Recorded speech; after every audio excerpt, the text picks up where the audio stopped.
Susan, welcome to the podcast. It's a pleasure to have you here. Today, we're talking about art and the power that it has to transform the body and mind in a way that listeners have no idea about. Now, I want to read a quote from your book. The quote is, "The arts and aesthetic experiences will improve your health and well-being and enhance your ability to learn and flourish." Can you give us a few top-line stats or examples of how art can radically transform the body and the brain? Sure. Well, thank you for having me. It's really a pleasure to be here. What's been extraordinary in putting this book together is we've really seen that some of the most pressing issues facing us today in mental health, physical health, child development, and learning are really being addressed through arts and aesthetic experiences. And I'll give you just a couple of examples. One is thinking about the role of dance in improving gait and mood and sleep for people with Parkinson's disease and other motor-based challenges. People who are engaged in the arts also have lower mental distress, better mental functioning, and improved quality of life. We're also seeing, interestingly, that sound vibration is being used to return the body back to homeostasis out of that sort of fight, flight, or freeze reaction. So even something like a tuning fork in C or G can create sound waves to soothe the stress response and elicit relaxation.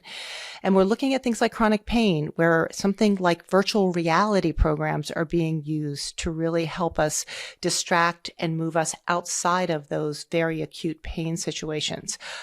Just one more that I think is extraordinary. Light and sound are now being used to alter the progression of dementia. And I could literally go on and on. It's so fascinating. And we often think of art as something that's a soft, nice to have thing that's in our life, but it's not needed. And part of the book, and the book is called Your Brain on Art. The link is in the show notes for everybody who wants to check it out, and I highly recommend you do.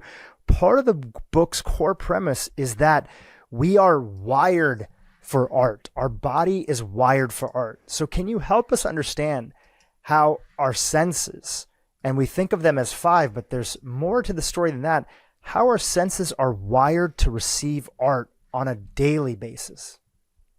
Sure. So just to step back and think about sort of how we come into this world. We are born with 100 billion neurons, and those neurons are there to bring in the world through our senses. And so you mentioned we have five senses. Researchers now are thinking that we probably have as many as 50 senses that we're just starting to understand. So when those sensorial experiences are coming through, they're actually igniting synapses that are connecting to other neurons. So we have quadrillions of synaptic connections that create all of these neural pathways. And the neural pathways are what connect to different parts of the brain. So thinking about these arts and aesthetic experiences, simultaneously, these neural pathways are connecting to multiple systems at the same time. And the senses are the way in. And I'm increasingly amazed by how these mechanisms that we call our senses really work. For example, you have over 4 million touch receptors in your skin that are constantly receiving this information and moving it to the somatosensory cortex by way of the spinal cord and the thalamus. So, your fingers have over 3,000 touch receptors. Your feet have over a couple 100,000 touch receptors. Your lips are the most sensitive receptors that have 100 times more receptors than even your fingertips. And, we could go right through all of the olfactory system, the taste system, the way that our hearing works, that are finely tuned to be able to bring the world into us. And of course, with so much information coming in, we couldn't possibly process all of that information or even understand the feelings and emotions that impact our bodies. And so our brains also have this really amazing network called the saliency network. So we bring in information that is salient to us, which means important to us, either practically or emotionally. And we're able to somehow disregard the irrelevant information that we don't need. And so we're filtering all the time, all of this information, and then making meaning and making sense of it through other parts of our brain. If art is so crucial to our body, can you give us the example of where you think in our life, whether it's our chronic disease epidemic, the rate of explosion of mental health challenges, can you give us some examples of what happens to us, to our brain, to our body when we don't regularly have exposure to meaningful art in our lives? Yeah, we are right now, I think, in an epidemic where we have become so transactional that this idea of using arts and aesthetic experiences as a way of transformation, of understanding our world, whether we're the maker and we have this ability to be able to reflect on what we're feeling, has been eradicated from our day-to-day, or whether we are beholding and really bringing in other people's expressions. So the ability to have compassion, to empathize, to perspective take. These are just some of the few ways that the arts and aesthetics really help us have more meaning making and more a grounded sense of who we are and what's important to us in the world. And this is really just on a psychosocial level. On a physiological level, when our cortisol levels are so high and we're operating in this fight, flight, or freeze mode, we're never giving our bodies any kind of rest. And so we're seeing that people are burning out, stressing out. Stress, anxiety, depression are at an epidemic proportion. And in large part, we're not taking that time to really be able to process and regroup. And something as simple as working with clay, yarn, having your hands in the soil stimulates skin and nerve endings that ignite the body's internal sensory receptors that actually help us instantly feel attentive and focused. So imagine we're never renewing, we're never actually working to bring those systems online. And Ivy and I make the case in the book that we are wired for this. This is our evolutionary birthright. So we're actually putting on the sideline so much of what actually helps us regulate. So like exercise, nutrition, sleep, we think the arts and aesthetic experiences are equally important, not just for luxury or nice to have, but literally for our very survival. One example that we'll break down a lot later on in the podcast, but just I want to tease on right now, is that art is also the perception and recognition of nature. Can you talk about that, the connection between art and nature? And nature is increasingly something that people are not getting much of. We wake up in our houses, we get into our cars, we drive to work, we're constantly in a box, we don't get a lot of sunlight. How is that, in a way, cutting us off from receiving art in our lives? Well, when you think about human history and the evolution of our species, we were in nature 99.8% of human history. And so, now we are, as you said, in cars, in boxes, in these human-built environments that often close us off to natural light, to air, to smell, to the complexities of all the different landscapes and plant life and animal life that exists in the world. And so it really is like taking us out of our original enriched environment. And while sometimes space is built with more recognition and intention about the need for us to have certain colors, certain materiality, texture, temperature, our natural world really was the natural world. So when we talk about nature, we really think of it as the most aesthetic experience. And there's a lot of really wonderful studies that are showing that just 15 minutes in nature brings you back to homeostasis, lowers cortisol by as much as 25%. We start to think more clearly. We ground ourselves. All of those really great sort of terms that are about how do we come back into ourselves. And that's by being in nature. And yet at the same time, we're seeing greenways being eliminated in cities, less opportunity to really be in clean air, and which is also really important for pulmonary health and respiratory health. And so it really starts to wear us down by not being in nature. So there's these core concepts that outline the table of contents of the book. And the first one that's there is around neuroplasticity. Now, before we break that down and help people understand how the role of neuroplasticity is deeply connected to art and how that's deeply connected to rejuvenating our brains and bodies, I want to talk a little bit origin story. Can you talk a little bit about your background and how you came to wanting to highlight the story of how essential art is in our lives? Yeah, so I come from a family of makers. My mother and my grandmothers were knitters, crocheters, embroiderers, menders, quilters. They cooked. My mother wrote poetry. And we were always making in a utility sense. And that was really the way we lived. And so very much a part of being in nature. We gardened, we grew a lot of our own vegetables and flowers. And so I was really brought up in this way of being. We didn't talk about it as art. We really talked about it as a way of being, of doing. And, that's in many ways how our ancestors lived. They didn't have a word for art because everything was art. The way of being was art. So I was really indoctrinated into that in a very organic, natural way. But I'm a twin. And when I was 12 years old, my twin sister, Sandra, had a very serious farming accident and almost lost her leg. And if you know anything about twins, you know that we finish each other's sentences. We feel each other physiologically. We know each other super well. So like when I have a stomach ache, she's getting her appendix out, right? It's very intimate. We're born in relationship. But at 12, she had this accident and she shut down. Her literally shut down in trauma. And I couldn't understand her. I couldn't feel her. And she couldn't feel me or the rest of the world. And we know that in trauma, the Broca region of the brain shuts down. And that's the language area where you can't say how you feel because you're stuck. This energy of extreme trauma is physiologically, energetically stuck inside of you.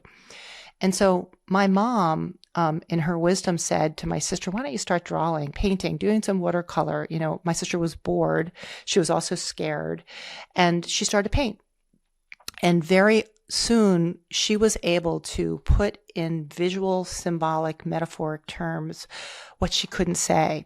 And then she started to put narrative to it. And she started to explain how she felt locked in, how she felt like she couldn't bloom, how she felt about these very scary things. And she started to open up. And what I learned at 12 was that there are many ways of knowing and there are many ways to express yourself.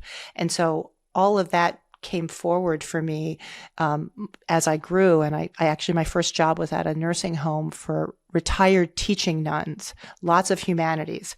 And so I was sort of second schooled in the classics, and I was learned all about Yeats and Hemingway and all of the major literature that were being shared by these nurses and that were part of this retirement community. And so the arts were always just a part of my life, but I never really thought of them as anything more than just how we understood the world. I went to college, started my undergraduate work was in creative arts therapy and recreation therapy, and then ultimately went to Hopkins. I started a couple companies along the way. One was called Curiosity Kits, which were hands-on learning materials in arts, sciences, and world culture. Worked with Harvard's Kurt Fisher, who was brilliant about understanding the mind, brain, and learning, and really understood that we learn through doing, we learn through experience, and we also learn in relationship. And so that brought me ultimately to Hopkins, and I was invited to develop this program that I now run called the International Arts and Mind Lab. And that came out of a donor's vision who believed that the arts could save us. She believed that they affected our health, our mental health, our physical health, our well-being. But at that time, now almost early 2020s, so almost 20 years ago, she really had an understanding that was not yet sort of integrated into academia. So we went to work building this lab that I run at Hopkins that's really now become an interdisciplinary translational lab that looks at all the ways that the arts and aesthetic experiences change our brain and body, and how that can be translated into practice in health, well-being, learning, community development, public health, et cetera. And so it's really been an amazing journey to really put more knowledge around these things that I think we intuitively know because it's how we have been wired for. You know, I have a few threads that I want to pull on. The first one is about your sister. I'm very sorry to hear about that accident that happened to her when she was young. Might I ask how she's doing today? Is she... She's fantastic. She's fantastic. She actually became an artist, a professional artist. So, you know, some people make art and they don't become artists. But in my sister's case, she became a creative arts therapist, and then she became a ceramicist, and then she became a author illustrator. And her name is Dhru Magsamen, and it's very easy to find her work. She writes a lot of books for children about, it's so amazing how things come full circle. A lot of her work is about creating these containers to feel safe and secure when you're young. And that was really what was so important for her when she was young. And that's what was really created. So one small tangent as a follow-up that I want to go on, it's just so fascinating to me. You mentioned that as a twin, that there's this deep bond and connection, finishing each other's sentences, this idea of feeling each other's pain. Did you have those core experiences when you were a kid? And as you have progressed in your career and you're starting to dabble and intersect and connect with different researchers and neuroscientists, what have you thought of is the best way to explain how two separate beings, but that are deeply connected in some way, what is that sort of mechanism that allows their bodies to deeply feel each other even when they're not in physical proximity? You know, as a twin, okay, I'm going to tell you two things. As a twin, I think that there is a energy that is created between you that really calibrates. And I think it's a vibration, it's a frequency that transcends space and time. And I think that's also true for each of us if we open up those portals for the sensitivity to feel each other and to know where each other are. And there's many examples of that kind of parapsychological connection where, you know, we can all spread a sense of energy or goodwill, and, you know, good things happen, right? And that happens in healing. You know, some people call that spontaneous healing, but there's lots of things that I think are phenomena that happen with this kind of incredible energy. We do know things like stress and pheromones, or fear. If you're in a situation where you are feeling so much fear, that is contagious. So is the sense of joy and hope and curiosity and connection. They're also curious. So, you know, I think of those things as creating these very rich, nurturing, enriched environments. The other story I want to tell you is that my great-grandfather invented the Ouija board. Oh, wow. And yeah, I haven't thought about this in a while. I will pull this back, I promise. No. Listen, by the way, this is what our audience wants to hear. They want to hear these beautiful tangents and stories from somebody that's in your position. So please continue. Your grandfather, you said? Yeah, my great-grandfather. Great-grandfather. So, I mean, so I was really born into, you know, this world of mystical understandings and science. So intuition and science. So my great-grandfather and his brother invented the Ouija board. Now, the Ouija board is not, it's a talking board. And if you've ever done it, you know, you ask a question and then there's this ability for your body to kind of tap into something and to be able to give you some insight. And interestingly, the Ouija board sells best in times of uncertainty, in wars, in natural disasters, in economic downturns, where we all don't like liminal spaces. We don't like unpredictability. We don't like uncertainty. And so we're in a time right now where we're in so much uncertainty, and it makes us all really, really uncomfortable. But my great-grandfather believed that you had the answers inside of you. And his brother believed in this energy that would come from the universe. And it could be a spirit, but it could just be this universal collective that was sort of coming in. So they really married this idea of external knowledge and energy and internal wisdom. And that's really what the Ouija board represented. And that's a very old technology. It is something that Egyptian cultures use. They called it talking boards, and you can find it in many older cultures throughout time, where we wanted to connect heaven and earth, right? We wanted to connect the visible and the invisible. And I think in some ways that's really what the arts and aesthetic experiences help us do, is connect to ourselves and to the external world to make a better sense of meaning. And again, this is sort of at the I'll call it the spiritual level. But what we know is that there's a physiological baseline for how that happens through neuroplasticity and the neural pathways and neurotransmitters that really connect all of these sensorial experiences together, and how we make sense of them through the default network and other, systems that are physiological systems within our bodies. So many people, including myself, have felt this deep sense of intuition or guidance, or even sometimes connection with other people or family members that they may not be able to explain, but that they truly feel and know is there. Do you think that science, just as you were talking about, we thought of typically 5 senses, but in your work and in your book, you're talking about how there could be up to 50 or more senses that are there. Do you feel like these things are real? We just might not have fully connected the dots in science to be able to explain them, whether that's the quantum field, whether that's this energy source, whether it's something else, that we just are not exactly there. We have some previews, but we just are not fully there to be able to explain it. But that doesn't mean that it's not explainable. Exactly. I think that's exactly true. And what I talk about sometimes is like, we used to look at the sun and we thought it was beautiful. It gave us warmth. We didn't know how it worked, but once we started to understand how the sun worked and how we could harness solar energy for our own uses, we took something that was so extraordinary and we made more utility out of it for humanity. And I think that's true of human nature. I think there's so many things about human nature that are so beautiful and mysterious and unexplainable.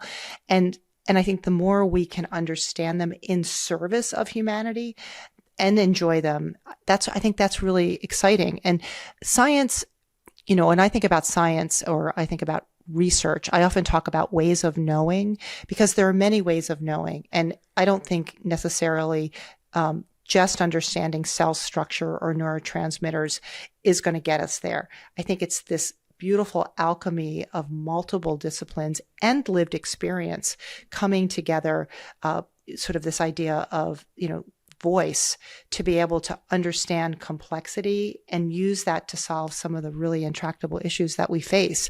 And so I think we're only beginning, and it's that frame of what Ivy and I call an aesthetic mindset. So how are you curious? How do you use playful exploration? How do you really engage your sensorial life to feel these things? A lot of times we just walk through the world. We don't know if it's hot or cold. We don't know, we don't even know that it's raining or not raining, because we're not focused on that. We're paying attention to something very transactional. And then as a maker or a beholder, if you're never really doing that, you can't have the fullest extent of your humanity. And so, shifting to this idea of more of an aesthetic mindset as the way you move through life can help us really start to take advantage of those moments day by day, sometimes minute by minute, hour by hour. So in a way, if I'm hearing you correctly, and please correct me if I'm wrong, because I often do get it wrong, it's this core idea that if we are devoid, or if we are living our life on such autopilot that we deprioritize art, which also includes our connection to nature and recognizing the beauty in nature, which we inherently were always doing. It's just that now we have to seek it out because of how we live. That has all sorts of implications. And one of those implications is you're going to notice that your sensitivity to your own intuition might be lowered because you're not actually activating your senses with the reception and the pleasure that comes with seeing and enjoying art. Is that one way to think about things? Yeah. I think that's a really interesting way to come at it. This idea of embodied cognition, so connecting your physiology to your cognition, is really important. And a couple years ago, Ivy and I did an experiment exhibition in Milan where we developed 3 different rooms. And we used neuroaesthetic principles to create kind of living room, dining room spaces. And we developed a biomarker wristband that looked at variable heart rate, respiration, and body temperature. And we asked people that each room had a different vibe. And one was called essential, one was called vital, and one was called transcendent. And we just said to people, put your phones in your pockets, no talking, just be. It was called a space for being. Just come in and experience the space. We had created a scent, a piece of music for each room. We curated highly tactile materials for each of the spaces that were very different. And people wandered, they could touch the walls. There was different lighting, some uplighting, some downlighting, different hues, different palettes. And we just asked people to just experience the rooms. And at the end, we gave them a printout of how they experienced each room. And it was this really beautiful data visualization that looked like a watercolor from 12 o'clock to 12 o'clock, like a circle. And where you were activated, there was this burst of watercolor. And the idea was to ask a question about the experience. And we could have asked any question because we had collected data that would help us get there. But we asked, what room were you most at ease in? Where did you feel most comfortable, most sort of relaxed? And 58% of the people that we talked with got the room that got it wrong. The room that they physiologically felt most at ease in was not the room that they thought they felt most at ease in. So the cognitive brain was basically telling them what they thought they should feel, but they weren't really tapped into their bodies. And it was really a revolution. What they realized was we often walk around and we like things that people tell us to like. We think we should like this. We overthink it, but our bodies are telling us something very different, but we're not connected to them. And when we are, we make different decisions, and we make, I would argue, better decisions. And so we define the arts in a very broad way that I think serves humanity in a very directed way, which is the arts are creative self-expression. And if you think about that for a minute, if you just sit on that, that could be visual arts, that could be interior design, that could be gardening, that could be cooking, that could be humming, it could be doodling, it could be dancing, it could be visual arts, it could be immersive arts, it could be any kind of thing where you are creatively expressing yourself. And one of the things that we're seeing with technology is that there are new art forms being created with technology, but that art, the act of making art, is really about creative self-expression. The art of beholding is bringing in others' expressive arts, expressive expression. And so that is a very broad canvas. And it sort of lower cases the A for us, where if the arts are really things that we do, like I mentioned when I was a child, and we're doing these things, they're a part of how we're being, you start to lower the bar on being excellent at it or being a professional. And it isn't to say that being great at an art form isn't wonderful, but it's not required to have significant impact and outcomes in your life. And so I think it starts to sort of say, it's okay to just do these things. And if you do them more and you master them, you're going to get better at them. And you may even be really talented, but that's not the only purpose. It's sort of one outcome, but it's not the same as bringing these things into your life. So we say, even just 20 minutes a day will actually enhance the quality of your life. So in my instance, I think of, there's an art that I try to bring to my approach to podcasting and interviews. And that art is pattern recognition. And I run businesses. I have a quote unquote day job where I'm the CEO of a group of companies and a clinic and everything. But I find that I am most activated internally, and that my brain is also active in a beautiful way. And it's also very meditative when I get a chance to allow my mind to rest and sort of deeply listen to a guest. It's nice to do it through Zoom, but it's also more fun to do it in person.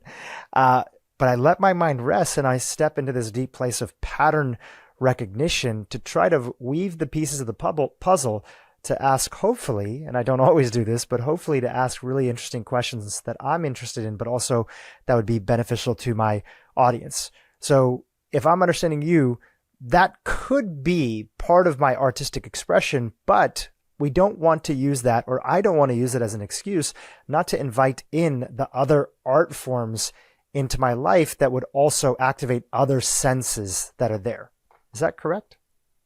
Yeah. I mean, even like right now, I think of you and I are in an improv, right?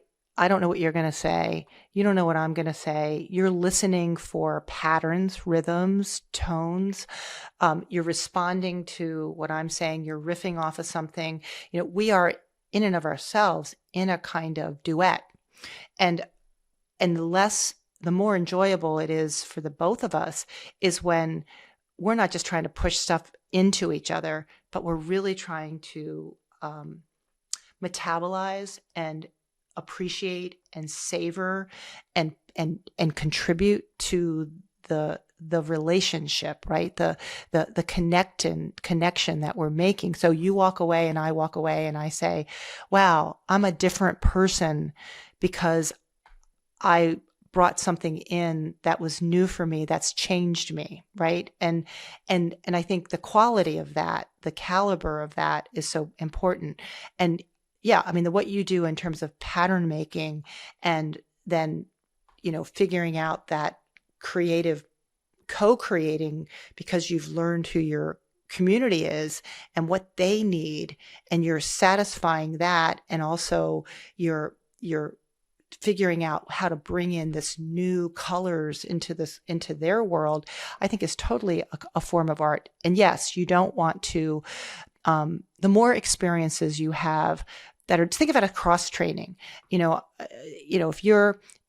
if this is one way that you exercise your creative muscle, that's great. But, maybe you also are out in nature. Maybe you also like to garden. Maybe you also like to cook. Maybe you try singing because even though you don't think of yourself as a good singer, it actually feels really good. And that's a new sensation for you, in a way that you haven't experienced before. And the more new experiences we have, the stronger these neural pathways are, and the more salient they are. My husband and I dance almost every Friday night, and we're not dancers. We don't know how, we've never taken a dance class or anything like that, but we really love to dance, and it's fun. It feels really good. And we just look forward to it. And, I know a lot of people that have sort of rituals and traditions that are around movement or singing or singing in a chorus or reading poetry, where you are extending that kind of neurobiological expansion, and it changes you. Yeah. Do you guys ever throw in a little bit of Ouija board every so often to bust out the Ouija board? And I'm scared of the Ouija board. I know its power, right? I have respect. I have total respect for that. I have one around here that my sister made. It's like I have all the old stencils, and we have a lot of old Ouija boards. But my sister made one, this really cool one out of ceramics. That's really beautiful. But I don't know. Well, usually people do it. They try to elicit a little bit of fear, and that's like the fun part. You do it during a thunderstorm, and it's lightning outside, and it's kind of a fun thing to do when you're a kid. This takes us really to, like, again, this core concept number one of neuroplasticity. I'm going to share a quote with you and the audience from your book. And the quote is, "So arts and aesthetics can quite literally rewire your brain. They are the secret sauce that helps build new synaptic connections." When I read this quote, and in the context of this interview, as you were saying that if you just went to the gym and worked on one muscle and you only did biceps and that's all of what you did ever, you're not going to get the full benefit of working out. You might have a big bicep, but then your back is going to start to hurt, or there's going to be other challenges. And a few years ago, there was this Sudoku craze. Everybody was doing Sudoku. And a big part of that was people would say, oh, Sudoku is the way to activate neuroplasticity. But neuroplasticity, as people started to really understand the true meaning of it, was so much more than just doing one thing again and again in Sudoku. It was really about activating this full array, as you were chatting about. So what do you want to share here about neuroplasticity and how art activates that, and why, as a refresher for those, again, that are not as familiar about the concept of neuroplasticity, why that general idea is so important, especially as we age in our lives? Yeah. Well, I think it's fair to say that arts and aesthetics alter a complex physiological network of interconnected systems. So it's certainly, this neuroplasticity connects neural networks, but also other physiological systems like the immune system and the endocrine system, our circulatory systems, our respiratory systems, and then, of course, these higher order systems that are cognitive or affective, reward systems, motor systems. So when you're little and you are connecting up all of these interconnected systems, you're laying down the capacity for resilience later in life. So we know that young children who are really making these very strong neural connections through arts and aesthetic experiences are actually changing brain structure. We've seen some beautiful studies that the cerebral cortex, the outer part of the brain, actually get larger. We see myelination, which is that coating around neural pathways, become healthier and stronger. And you want that because, information that's going through, electrical information that's going through these neural pathways, it'll go faster and much more efficiently if there's the coating so that they're not slowing down. And so you want that. You want these different parts of the brain to be interconnected. So when you're little, it's really important. But as you're older, some of these systems begin to wear. And so you want to be able to have this constant building of neural pathways to continue to keep you healthy and strong and cognitively sharp. And we even know that in healthy aging, things like dancing are so important for the cerebellum, for the motor systems, for this sense of synchronicity and rhythm, and for being able to pay attention. So using those systems, you're really cross-training when you're dancing, because there's so much that you have to do. That's just one example, as being able to do that. Reading poetry is another great example. Reading poetry out loud actually engages the same part of the brain as listening to music. And that makes a lot of sense because most often poetry is rhythmic, but it actually keeps that part of the brain really active. So it's really true, neurons that wire together, fire together. And also, use it or lose it. So it's really important that you continue to use it. There's some great work also around Alzheimer's. And when you have listened to music as a young person, and there's this very strong personalized or autobiographical music, initially that kind of content gets stored and consolidated in the hippocampus, but then it distributes in other parts of the brain in terms of emotion or affect, in auditory cortex. And so it gets distributed in multiple parts of the brain when you're bringing in that kind of information. And when the hippocampus is starting to be damaged by plaque from Alzheimer's, and we sing with someone, we're still able to call back that very salient autobiographical music because it's been distributed in parts of the brain that are still functioning. And so the brain has these backup systems that are just amazing. And to your earlier point, we don't know how all of this works. We're just starting. And sadly, we know a lot about sensory systems. We're just starting to be able to invest in, at a National Institute of Health level, at a public investment into the arts in a serious way, so that we're understanding the neurobiology of all of this work. That's really going to help us think about prevention, intervention, and protection using the arts in concert with other kinds of ways that we heal. So I think it's a yes and. With the information that we know right now is there, and there might be different ones for different ways of experiencing art, but have you come across what the minimum viable dose might be for people who are looking? And I ask that from a standpoint of, we used to, as you mentioned, we used to live around art all the time, and we didn't think of ourselves as creating art in society. It was just being. It was how our lives were designed in villages and communities. That was a regular part of community, especially. And now we obviously live a little bit differently.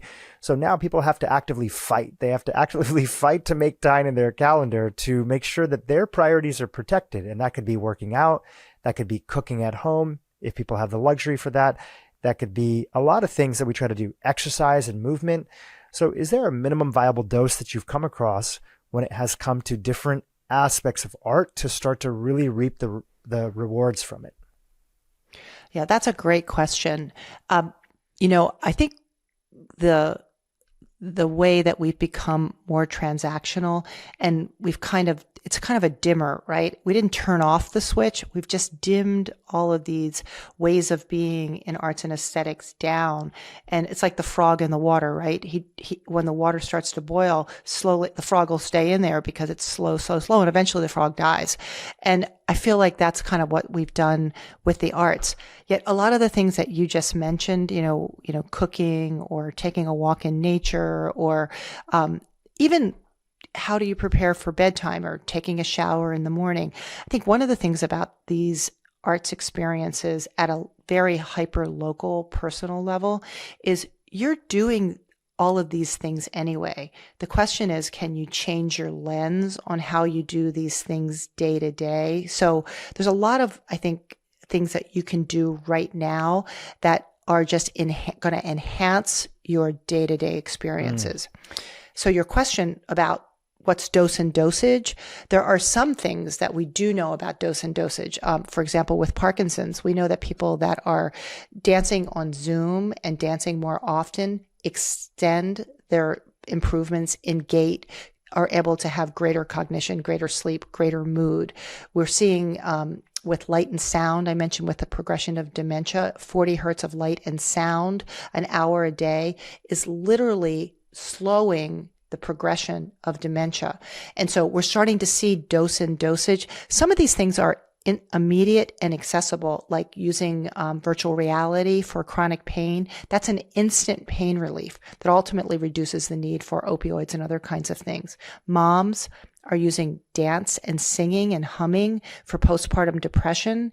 And with, I think it's a 4-week course, they're finding that depression is significantly reduced, and they're also not having to rely on antidepressants. And so for a young mom, that's really important with the bonding that happens with a new baby. And so dose and dosage is something that we're seeing in a medical sense, and we're starting to get a much more clarity, more than ever clarity on how this can be administered from a more medical perspective, and then how it can be used in socializing and public health and other kinds of things. So there's active ways to do it, and medicine will continue to identify them and prescribe them. But what you're really also trying to help people understand is there's passive things that you're already experiencing that just by putting a little attention there, you could reap the rewards. And one of them that was very fascinating to me, and I think is underappreciated for a lot of people, is this idea of enriched environments. Can you chat a little bit about what those are and how we can think about that in our day, even in the rooms that we're all in right now? Yeah. In the 60s, there was a study by a woman named Marion Diamond, and she was the first person to really see structural changes in the brain with rats. So she created 3 environments. One was highly enriched, which meant sensory stimulation, novelty, surprise, frequent changes, light sources that were natural light for rats. So think of it as sort of like an optimal space.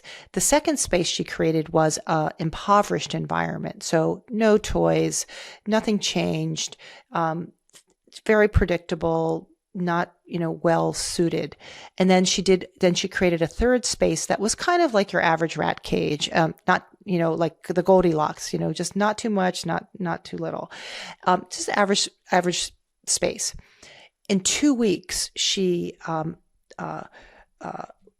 looked at the brains of these rats, and she found that the rats that had been in the enriched environment increased brain mass by 6%. The rats that were in the sort of everyday kind of same as sort of stayed the same. The rats that were in impoverished space lost brain mass in just 2 weeks. And so that was really the first time that we really saw neuroplasticity. We really had a great example of what neuroplasticity looked like in terms of creating neural pathways and changes, real structural changes in the brain. That some of that work has been done now using EEG and other mobile brain devices to look at spaces for people. And we see the same thing. We see very similar results. And so enriched environments take into account all of these materiality, light, texture, temperature, usage. So what is the space for, and what are you trying to achieve from the space? Color is another really powerful, enriched environment space. How do you think about the space and how are you use it? We see in schools, spaces that are designed with these elements in mind with specific outcomes. Kids' outcome measures are better. We see in retirement communities and spaces where older people are, where there are these changes in environments, where they're changing out symbols and activities, they have greater capacity and greater cognition. We see in homes where people are really consciously thinking about what is a space for, more achievement usually in restoration and relaxation in homes.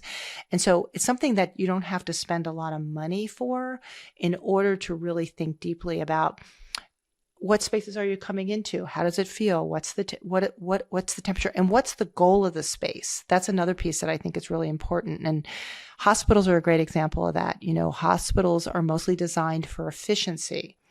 And workplaces have often been designed for efficiency, not for innovation, not for creativity, not for healing.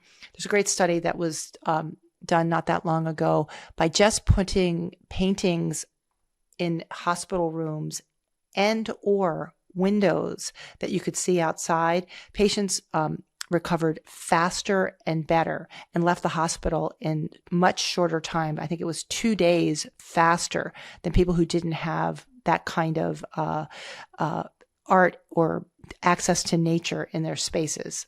That's powerful. Yeah, it makes me think of the work of also researchers like Dr. Sachin Panda, who's down in San Diego. And he's most known for his work in circadian biology. And somebody who read his material that was at a hospital in Mexico City that was working in the NICU found that when just following the natural cycles of the sun and making sure that hospitals, which again you mentioned are set up for efficiency, they're so bright at night, and you have these premature infants that are being exposed to this artificial light.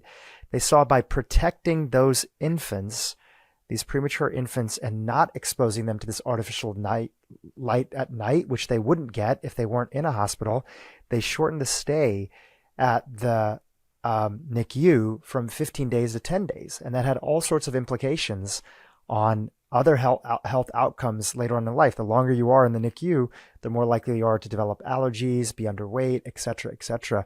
So anything that can be done to, again, bring us back to, in this case, it's obviously circadian biology and nature, can have profound effects for all of us. I know for myself here in my studio, we're recording this remotely, but just even having fake plants up just dramatically, sure, would I like a real plant? But there's plenty of times we're not here and nobody can come and water it.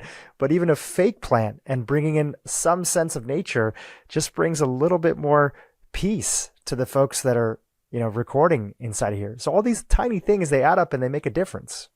They make a huge difference. During COVID, Mount Sinai, there's a fabulous researcher there named David Petrino, and he worked with a group called Studio Elsewhere to build these recharge rooms for physicians and staff, nurses who were just so overwhelmed. They weren't leaving the hospital and they were beyond exhaustion. And they created these rooms, and in a hospital, they had to use plastic plants, but they created a big video screen and nature sounds, light source that was really soothing. And people would come in for 15 minutes to listen to nature, to look at nature, to be surrounded by nature and sort of a soft light. And what they saw was that cortisol lowered dramatically. And they did a kind of a pre and post, really quick, like couple minute survey. And what they saw was that people had more gratitude for being in a space for just 15 minutes. So, and this was such an acute situation. So I think we really undervalue these moments, 15 minutes, 10 minutes of appreciation in the mundane that can really change your mood, your attitude, and what happens for you for the rest of the day. Can you talk about this idea of our brain and our neurons pruning and how that concept works? I thought it was so fascinating. It's part of your neuroplasticity section in the book, and it helps even people who have some base understanding of how the brain works. It really kind of takes it a little bit further with showing how art can help our brain develop these deep roots in a similar way that like high quality produce or grapes might, develop. So yeah, explain pruning a little bit. Yeah.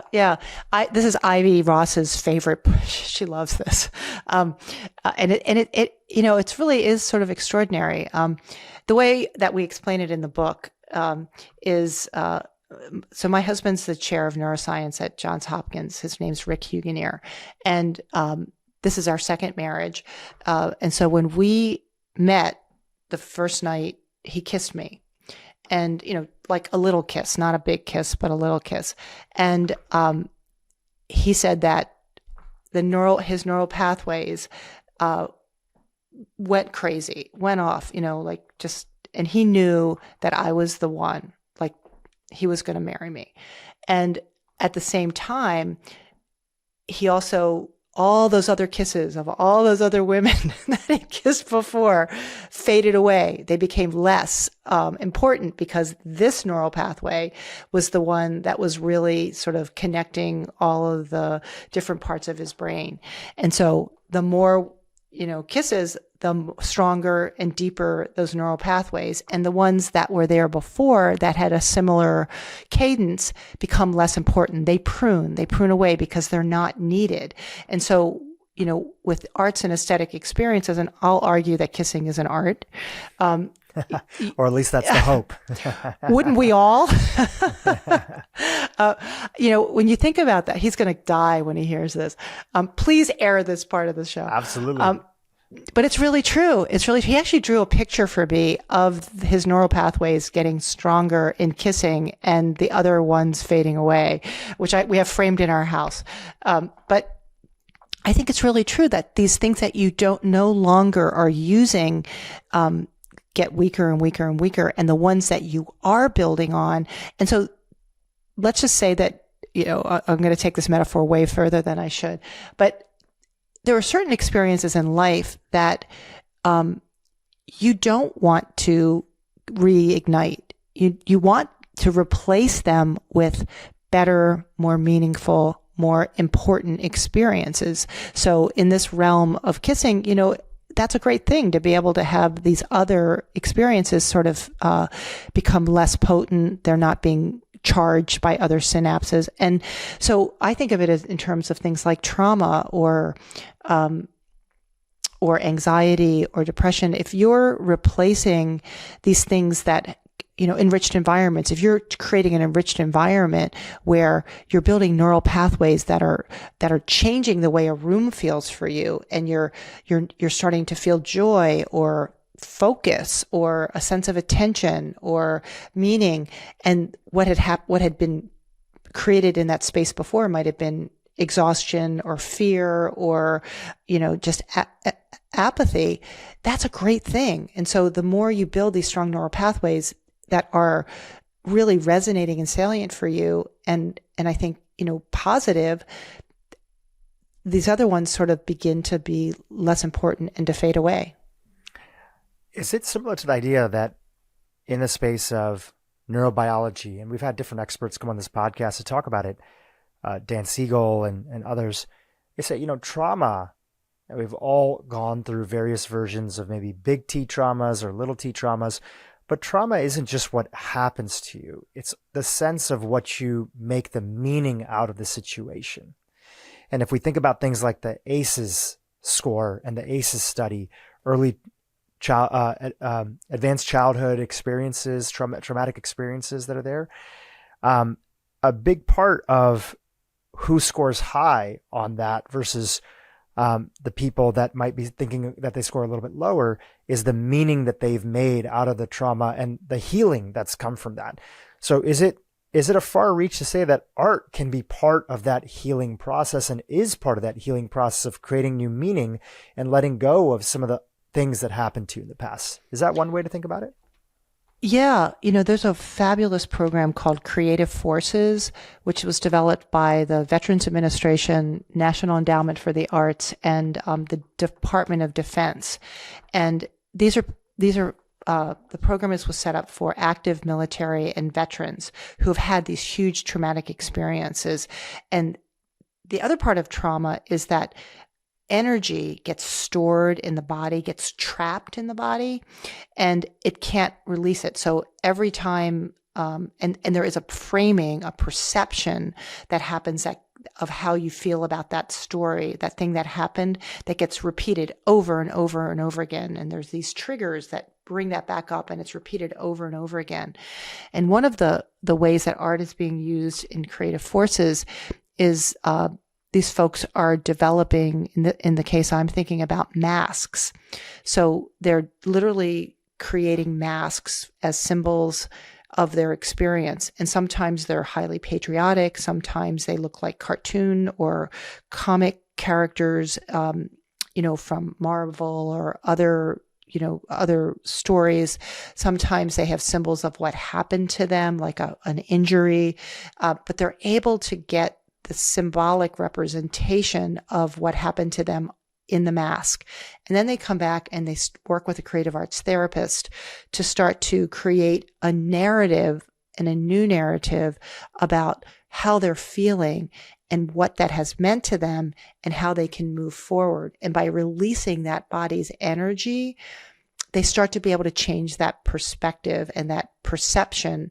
And sometimes it's shame, stigma, grief, loss, betrayal, either to another or to the self, embarrassment. There's all these feelings that are so held inside.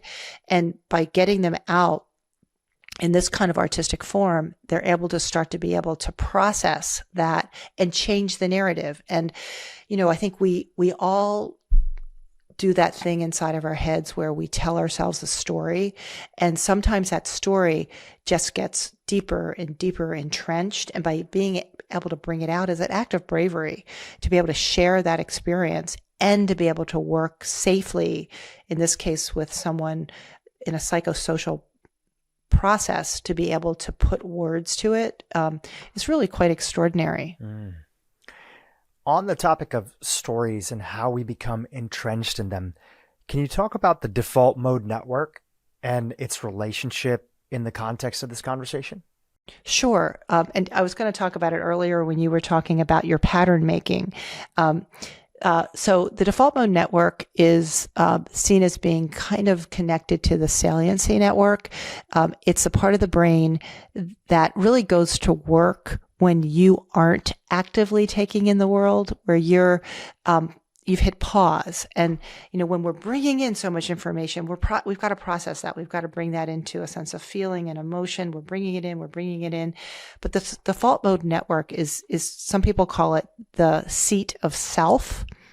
It's that place where you daydream and mind wander. You make patterns. You make these connections. You make decisions about what you think is beautiful, what you like and you don't like. It's kind of how you create your mental model of the world, and it's how you create your perceptions of the world. And so if those are created, as you were just talking about with trauma, in a very negative and traumatic view, those are the things that are going to really permeate how you make sense of the world. So changing that sort of process is really important. And that default mode network can be certainly influenced by your childhood experiences, by life experiences, by even by your genetics. But it's really important that we give each other and ourselves time to process all of the things that are coming in, so that you know yourself. You have the sense of identity and personality, because you are creating that when you're really allowing your default mode network to do its job. So our default mode network is highly influenced, especially by our early childhood experiences. Is that fair to say? And is that a big influence on our default mode network that people kind of grow up with? Is a lot of their early childhood experiences kind of like their brain getting settled in the early years? Is that your understanding of it?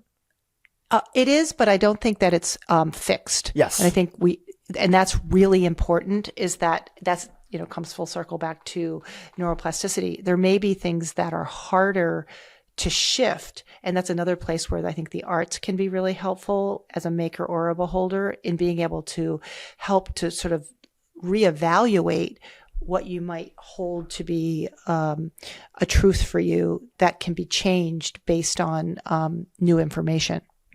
Yeah, that's exactly what I wanted to get to, is that we have these early childhood experiences that shape who we are. And so even on a very simple level, somebody might notice that they complain a lot meaning more than they would like to.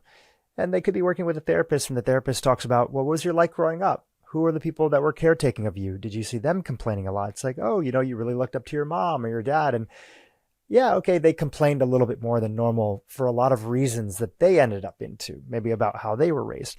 So let's say you want to change that about yourself, or you won't want to do it as much. As just one example, I've seen people who have tapped into not just general awareness, but using activation tools like music and singing and breath work and other things to help them sort of rewire that default mode network to the place that they don't think of themselves as being that complaining person as much anymore. So I guess the dots that I was trying to connect there for you, which you shared, is that arts are the vehicle, which is the broader context of how you're talking about art. Art is the vehicle that helps us evolve that default mode network if there are patterns or repeated behaviors that are no longer serving us and we want to shift them in a different direction. Yeah, I've been thinking a lot about habits lately, like, how you create a habit and then how do you change a habit. And, I've seen the light go out of children's eyes who have started off by having some kind of learning difference or intellectual disability, where, they just try so hard, and at a certain point they can't figure it out, and the world says, you're not the same you can't do this, or you start to get labeled, or there's stigma, and you start to see these habits that are created around coping and narratives, and sort of how you see yourself in that as not good enough. And I think we're seeing a lot of that in the world now, where there's a sense of lack of self-esteem and hopelessness in children, but I think also in adults.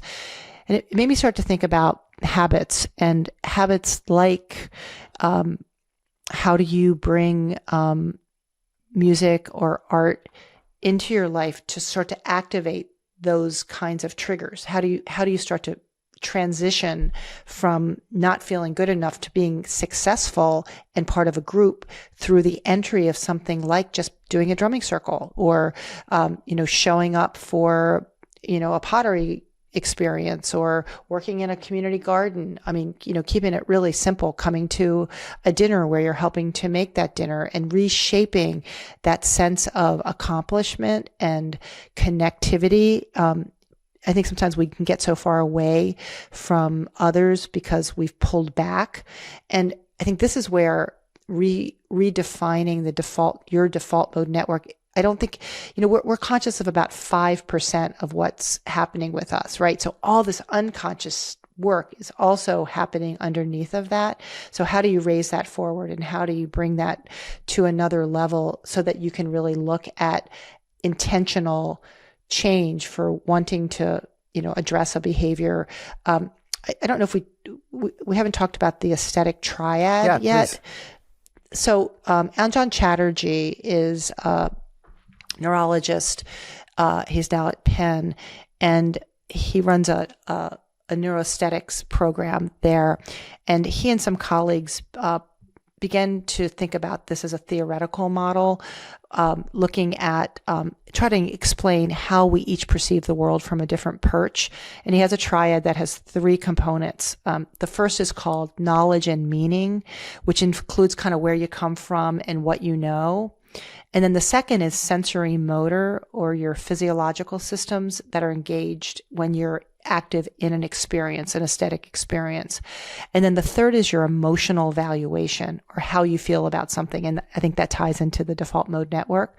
But at the center of that are these intersecting circles where your unique experience or moments are achieved.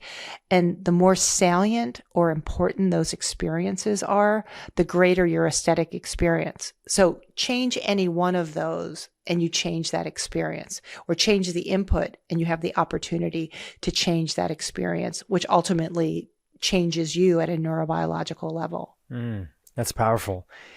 You were talking about school a little bit earlier. I'd love to talk about the subject. When I was reading your book, a big idea that I walked away from is we often talk about the idea that arts continue to get deprioritized in school. Art funding continues to get deprioritized. And that, of course, is a sad situation that includes music and different arts.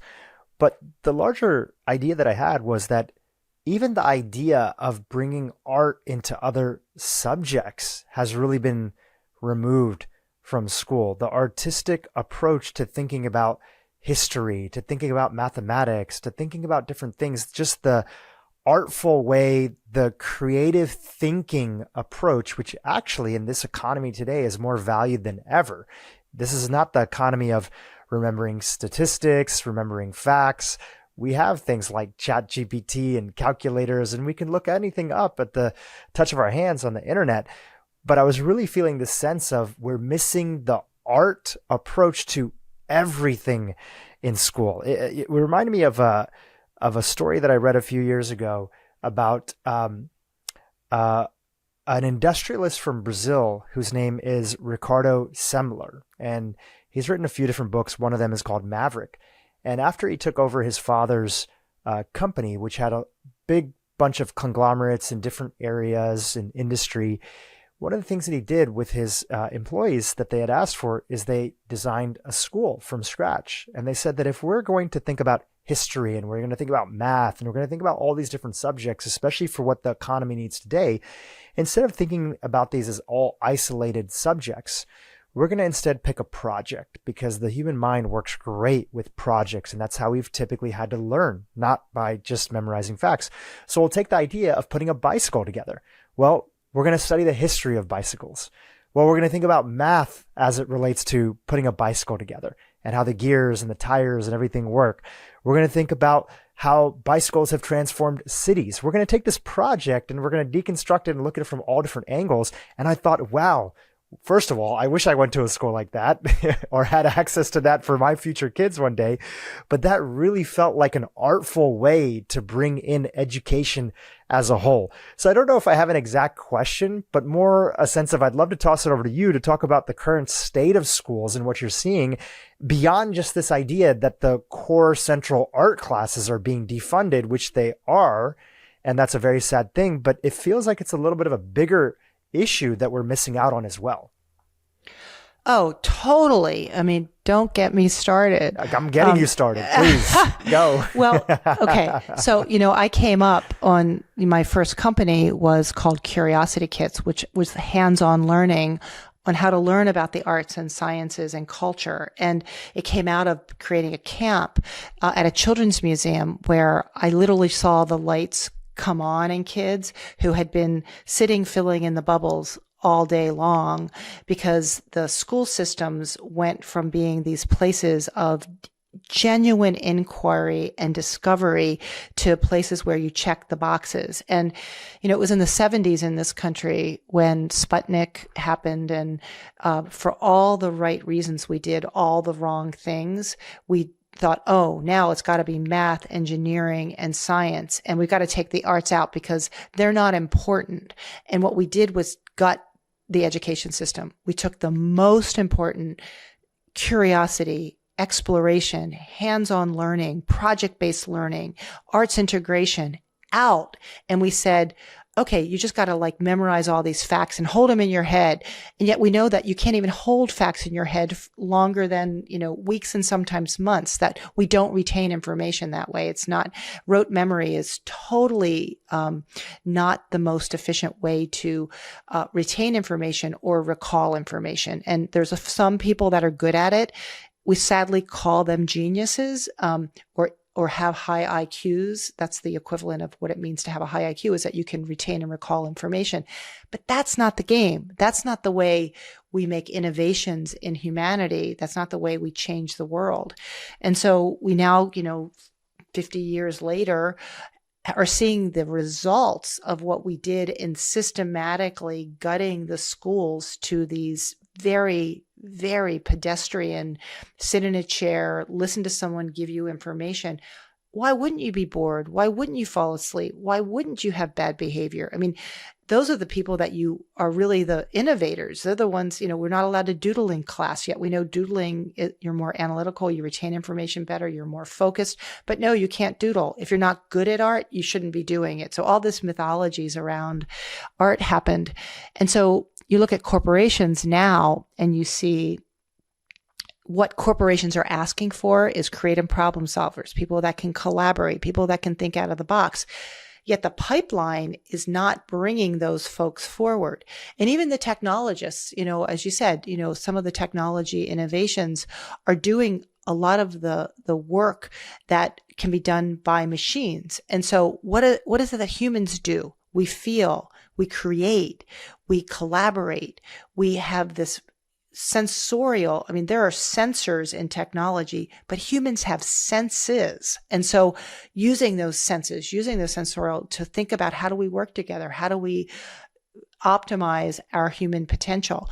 And so I think right now we're in a really interesting place where this knowledge of what the arts are and how we learn is really starting to come back. And that's why we've created the chapter on learning, was to show that education is a system.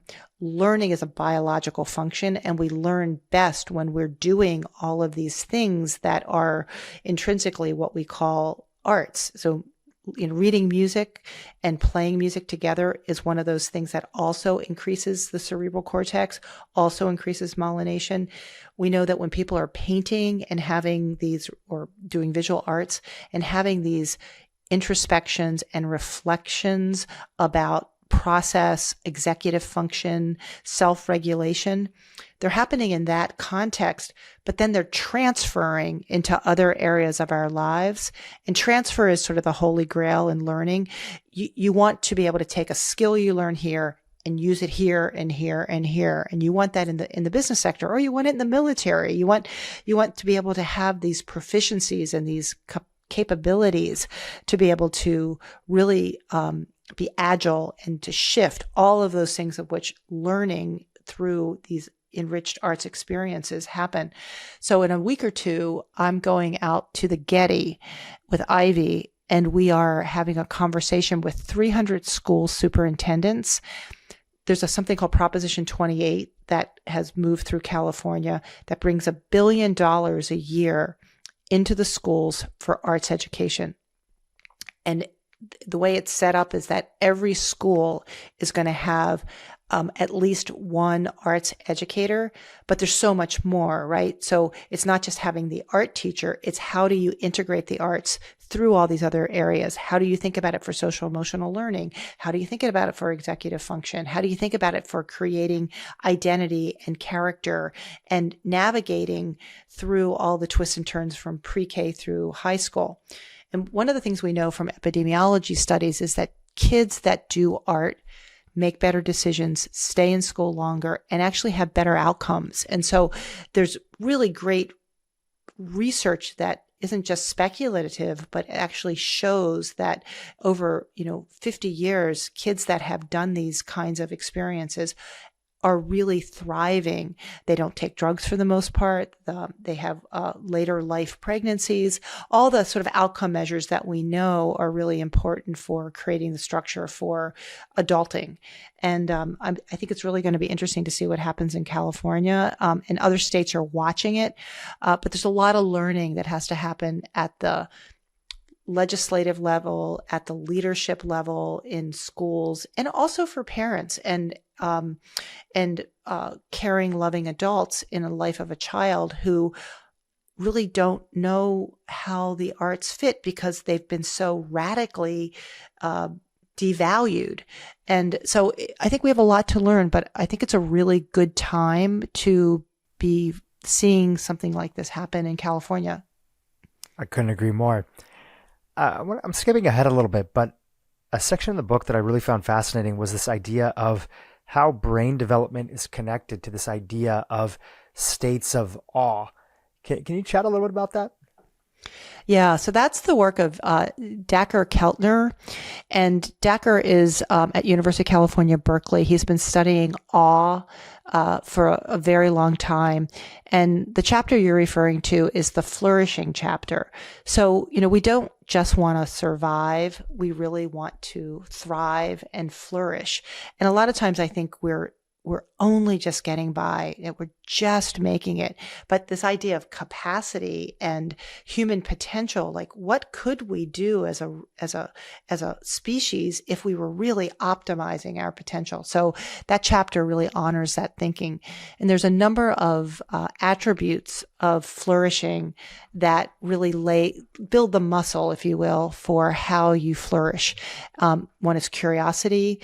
One is wonder. Another is ritual and tradition, and another is awe. And so awe is the state of being that we all experience, where we feel like we're part of something bigger, that we are allowed to work together to make the world a better place, that we are really inspired to do more and to be more. And it's really kind of another one of those very important survival skills. You've felt it like when you've gotten goosebumps, or your heart starts to race, or you start to perspire because you just are so amazed. In the book, we share a study by a researcher, a neuroscientist named Bo Lato. He's in England, and he studied Cirque du Soleil. And if you've ever been to a Cirque du Soleil show, it's extraordinary. I mean, the music's amazing, the light, the way people come in and out, the storytelling is awe-inspiring. Like, you find yourself sitting up straighter and kind of like being transported to another place. And Bo found that people who have had these all experiences together are more hopeful, and they're also willing to take more risk, which is really interesting because if you're really going to change your life and change the world, we have to get outside of our comfort zone. So we have to take more risk. So I think awe actually is a very interesting driver. Like, why did we go on the other side of the hill? Why did we go around the corner? What is those awe-inspiring things where we want to know more? Why did we want to know how the sun shines? Like, these are these inspiring experiences that make us want to do and to know more and to take risk. So it's really sort of an extraordinary human trait. Related to the idea of awe, have you been following any of the work and research? You mentioned your husband being at Johns Hopkins. We've had Dr. Roland Griffiths on this podcast, and he's talked about the work and research that his team has been involved in psilocybin. Have you followed at all the connection in the research of awe and plant medicine and its potential therapeutic effects? Has that been something that you've been paying attention to at all? Yeah, I have. So our lab is highly interdisciplinary, and we do a lot of work with Roland's group of consciousness and psychedelics, the center there. And we've been focusing on set and setting, not unlike enriched environments. And we've been focusing right now with another researcher there named Fred Barrett. And Fred is very interested. He's a musicologist and a cognitive neuroscientist. And he's very interested in looking at the role of music for psychedelic experiences. So how do you think about how music or sound can create the environment for a successful psychedelic experience, and how you can help use music to integrate that experience? And so we're right now doing a study where we're looking at 5 or 6 different types of music or sound experiences. One is autobiographical music. The other is sort of a traditional playlist that has been used for a very long time.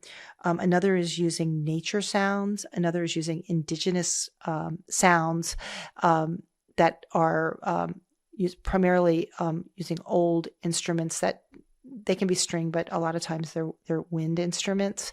And then looking at a couple of other variables to see what's happening neurobiologically without the psychedelic at play, so without psilocybin. And then we're coming back and using those same variables to look at what happens with music and a psychedelic. And we have a hypothesis that we think that music and the right music at the right time can open up some of those same critical windows for self-discovery that psilocybin can do, and then what can happen together. So we're really interested in that. There's some other people looking at the role of meditation and music. We also want to look at space, the physical space, when you're entering into that set and setting. And so we're in a 5-year research study looking at that. And, I think, psilocybin or plant-based medicine is really important. And I think it's becoming better understood. This idea of set and setting or these environments has not been well studied, and they're really critical to having a successful experience and a successful integration. So we're ultimately going to be working with guides to share some of the research that can help to inform some of that practice. But I think there's lots of ways to get there. I don't think plant medicine is the only way to get there. And we think that some of these arts and aesthetic experiences may offer other opportunities to be able to do that. I don't know if you've ever done a sound bath, the sort of vibrational, highly resonating experiences that literally impact you at a cellular level. There's some really great work happening there as well. First of all, that's fascinating. I didn't know that your lab was involved in that work. That's super amazing. I'm very happy to hear that, and we'll continue to follow it. I can just speak from an anecdotal basis on my side, is that I took my parents, my wife, and a few other my family members, my brother-in-law, a few friends, to an assisted psilocybin experience earlier this year. And it was one of the most transformative experiences that we've all experienced. And besides the fact that we were doing it all together, it was guided. We had a great group that was guiding us. But I think when I talked about it afterwards with my friends who had also had different experiences with psilocybin, as I've shared before, it's not for everyone. We've done many episodes on this topic. You can refer back to it if you want to hear from the experts in this field. But just as is my anecdotal experience, the group that we were with, which was in Hawaii, had brought in 2 musicians who were playing from all these sacred songs of different traditions around the world, including from my own background, which would be the Vedic and Hindu tradition in India. And their use of songs to deepen the journey for us, I feel personally, was one of the main reasons that our group had felt the extreme shift and, as they would typically call, maybe the heightened sense of downloaded information that they were feeling, these messages, wherever these messages are come from, or even if it's just, our default neural network quieting down and our brain sort of really opening up and listening to things that were already there inside of us. But the use of music to deepen that experience compared to friends that we would talk to that didn't really have that set and setting, as you were mentioning, was profoundly different. And so I'm very excited to hear that your lab is working on that, because there feels like so much potential in that space when those two things could be brought together for the right reasons in the right context. Yeah. And culture, I think, and context is really important. There are people that have had experiences where there are pieces of music that are extremely upsetting and evoke very strong responses. And there's some real ethical questions. Does it make sense to continue with those kinds of text when someone is really upset and really not finding transcendence, but they're really pushing back? Or is that, something that you move through? And I know one experience that was shared with me is that this was in an experimental small pilot where someone agreed to, if it was a piece of music that was uncomfortable, that they would agree to not stopping that piece of music, but to continue on. And then after the integration, they discussed it, and this person would have been happier and felt that it was not therapeutically beneficial to continue with the piece of music. They knew how to breathe. They were able to work through it, but that it actually was detrimental to their experience. And so I think some of this is really important. This is why we're looking at music, is what agency should you have in that? And where is novelty and surprise and bringing in a text that may be something that you didn't expect helpful in transcendence? And so there's a lot of really important questions there. And, it's interesting that some of the music from your culture and your community were very powerful to you. And I think we have to really understand more there's a particular level, but there's also a universal level. And what are the best practices that can help to guide some of that? And I think that's going to be really important. Yeah. I can just say that my dad felt that he was in heaven dancing and singing with angels when he had heard a lot of the music that was coming from our tradition. And that was a big activator of his experience. Maybe I'll bring him on the podcast one day to talk about it. I love that. Yeah. It was very profound. I want to return back to, because I skipped ahead a little bit to the section about flourishing and awe states, because it felt right in the context of the conversation. But I want to return back to, as we're winding down here with our time together, this idea of well-being, which is a whole section inside of the book. And we opened up the podcast conversation today talking about all these high-level concepts of how art truly is being used to activate and heal the brain, heal the body, and also help us flourish.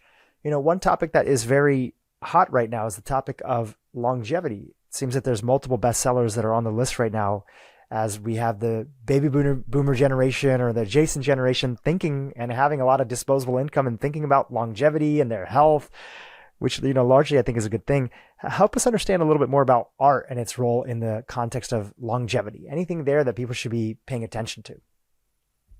So AARP is actually doing some really interesting work there in thinking about this idea of creative aging. And, it's the bottom line is, the more you engage in these activities, the stronger your brain health is going to be.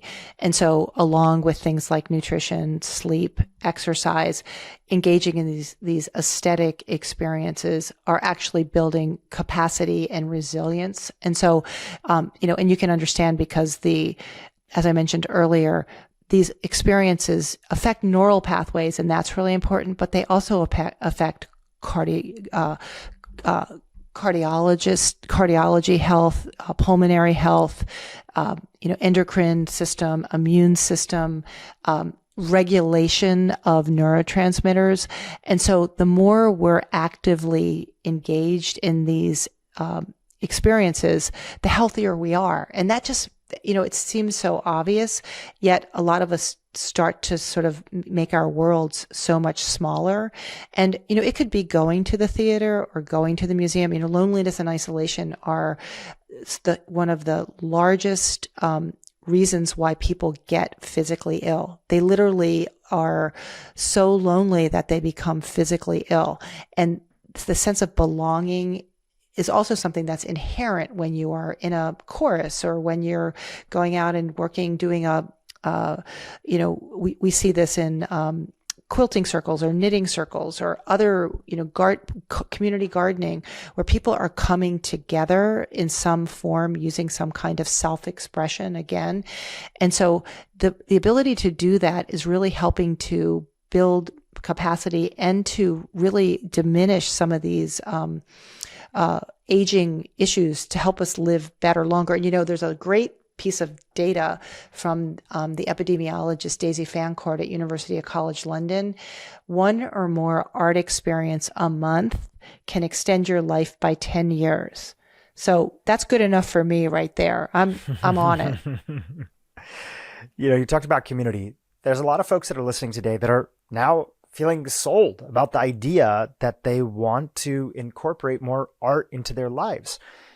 And if we look at our ancestors generally around the world, art was something that was always, or typically, the majority was experienced in community. It was in community with other people, dancing in a group, singing in a group, making art, weaving in a group. And it was also baked into sort of the essential aspect of survival and reciprocity, which so much of that is connected to community. In our world today, art is not only been removed in so many instances in society, but also that community context. So if there's somebody listening today that's now excited about wanting to bring more of that in, of course, you've given plenty of examples of things that they can do on their own, but let's say they want to start doing it with other people. Just run through a list of things that they could potentially do, invite in, start, join. That could be a way of them almost killing 2 birds with 1 stone. Now they have a little bit of more of a community in their life, but they're also activating and bringing in art into their brain and body. Yeah.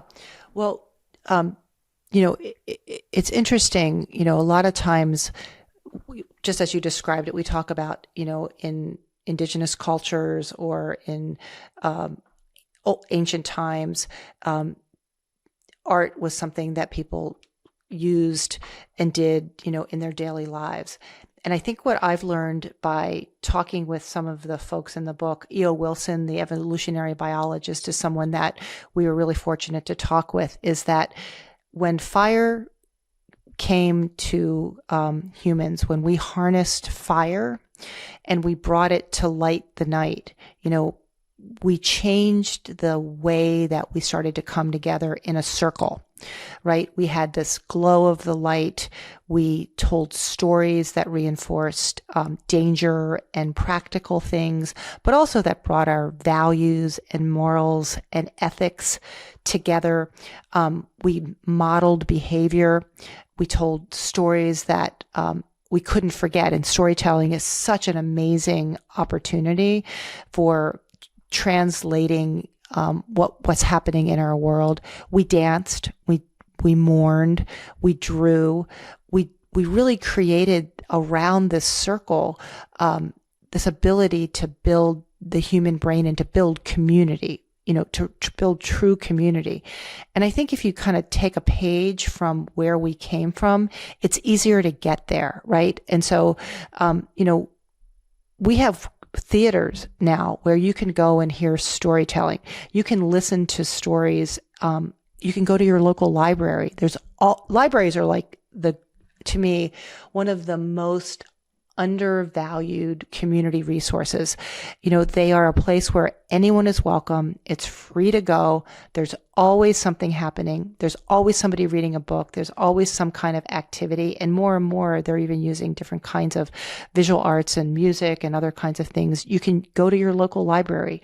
On a personal level, you can hum, you can sing in the shower, you can listen to the radio, you can begin to start to activate yourself by connecting, even if it's virtually. And I think that's really, really important.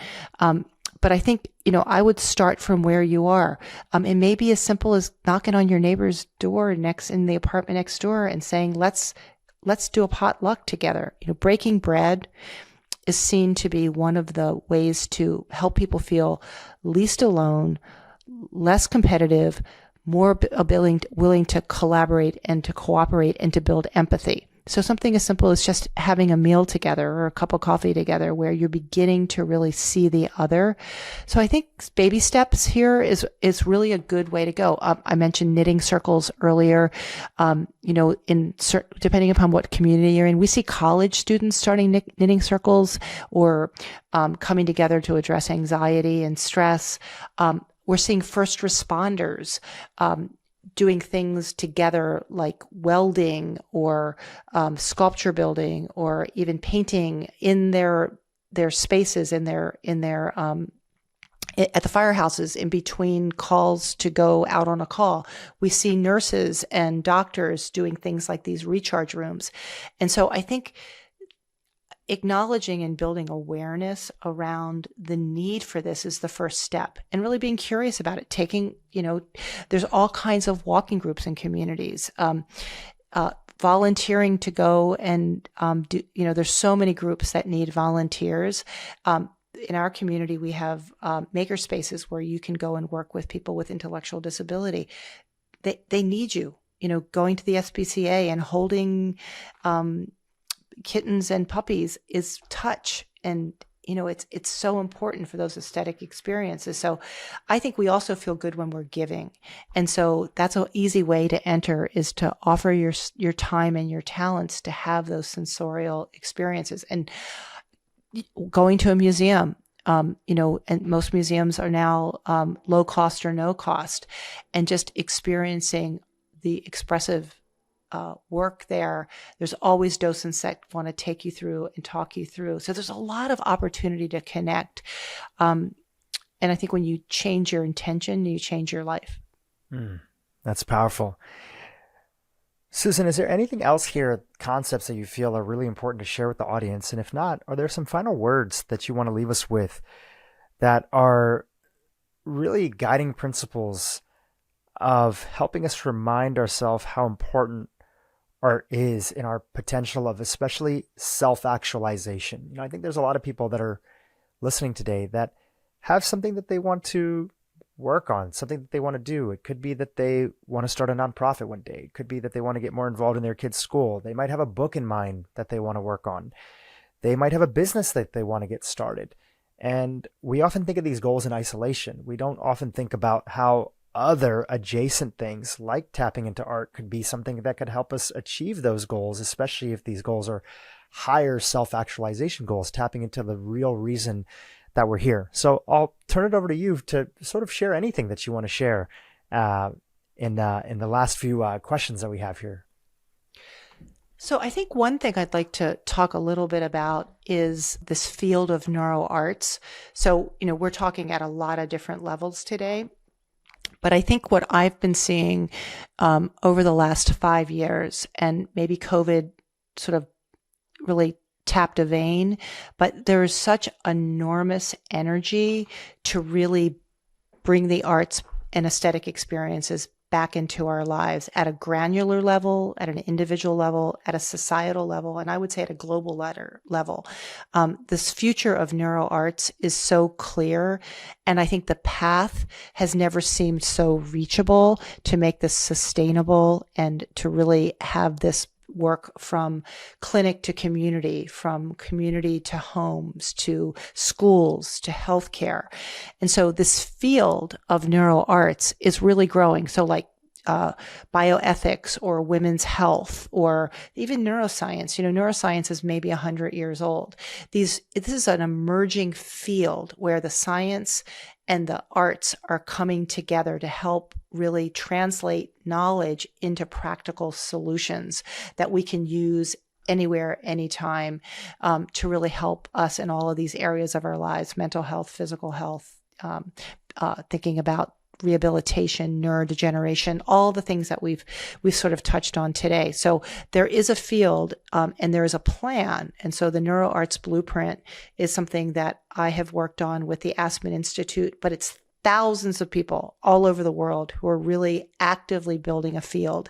And I think looking out for that for your listeners to really actively understand that this is not kind of an idea that is a bright, shiny object, but a movement and a revolution that's really moving towards sustainability, where we pay creative arts therapists, we pay psychologists and social workers to use this work when it's in an acute or clinical setting, and we bring it into our lives as a way to make our lives better. So it's kind of a very broad spectrum. So that's one thing. I think a couple of takeaways that would maybe be important. One is that we have the proof that this is not kind of a theoretical, empirical idea that, wouldn't it be nice to use the arts? I think we need the arts. We know now that we are physiologically, neurobiologically wired for the arts. And there's a lot of research, and there needs to be more research, but that the research is there and we really are using it and building upon it. And that's really important. Secondly, I like to say there's an art for that. Whatever you're trying to address, whether that's at a personal level, a psychological level, a physical health level, a learning level, there is an art for that.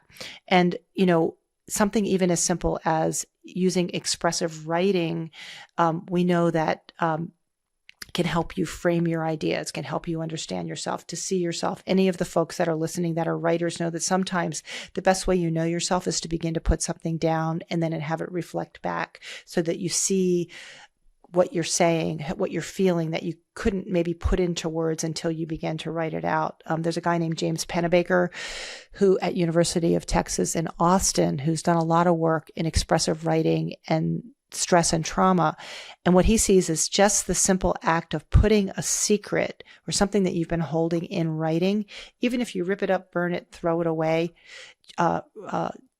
reduces cortisol, but also reduces cognitive load. So, we all carry so much, and cognitive load is so important for being able to get through your day and to lighten your load, literally. So I think there literally is an art for that.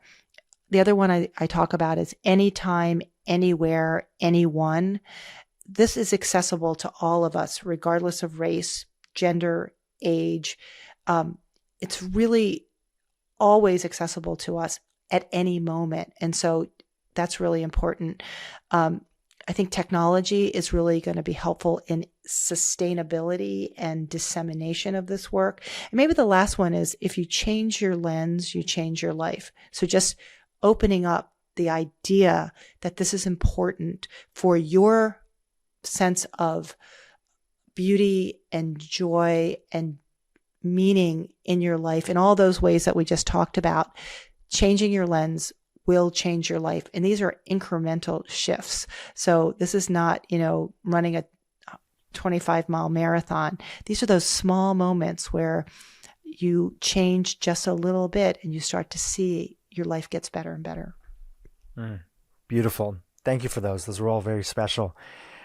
The book is out. It's called Your Brain on Art: How the Arts Transform Us. It's a powerful read, and I hope everybody gets a chance to pick it up. Susan, if people want to keep in touch with you, what's the best place to be able to do that, to not only learn about your work and your continued efforts, but also to pay attention to this emerging field and all the different ways that they could potentially be involved in it?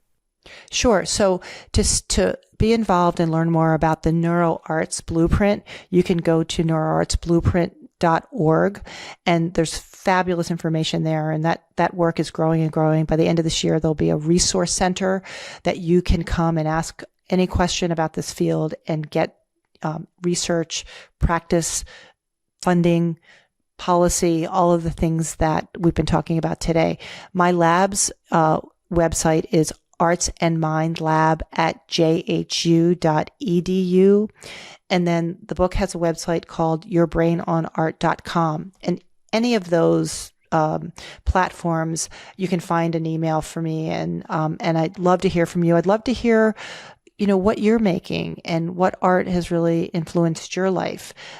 Because I think that we all share this commonality, and I'd love to hear more. And we try to share stories on social media and wherever else we can, but I really would love to hear your stories.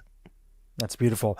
We're not recording this in person, but in the future we'll do a round 2. You can come to our studio over here, and I have a bunch of little special pieces of art that have meant a little something to me that I've collected and kind of posted up in the studio, including more recently as the digital art space has grown. There's this art project called Chromie Squiggles. It's a digital generative art, and it plays on the screen in the background over here in our studio, and it always makes me happy to see it. So that's my little connection here to having more art inside of the office. There's a great place in Venice, California, called Chromasonics. That's a experience where you see sound and hear color. And I think that's another thing that we're going to see more and more of in the future. Like you're seeing it on a screen. This is an immersive experience where you really are taken over by sound and light. And I think we're going to see that showing up in cities all over the country. And so I think this technology piece that, you're seeing the squiggles and you're seeing these spaces that are really just so immersive. And I think they're recharging. I think they're really helping to also rewire our brains. Absolutely. Susan Magsamen, thank you again for coming on the podcast. We'll link to all the things that you mentioned in the show notes below. Super appreciate you and very thankful for the work that you, Ivy, and your lab are all doing together. Well, I appreciate you. So thank you so much. And I'm going to go get a Ouija board now. I gotta bring it back. You should. Awesome. Thank you again. Thank you. Hey, YouTube, if you enjoyed what you just saw, keep watching for more great content on how to improve your brain and your life. When you have sat down and said, well, it's done, then the body says, oh, okay, I can rest. That doesn't mean that you stop living. But if you accept that,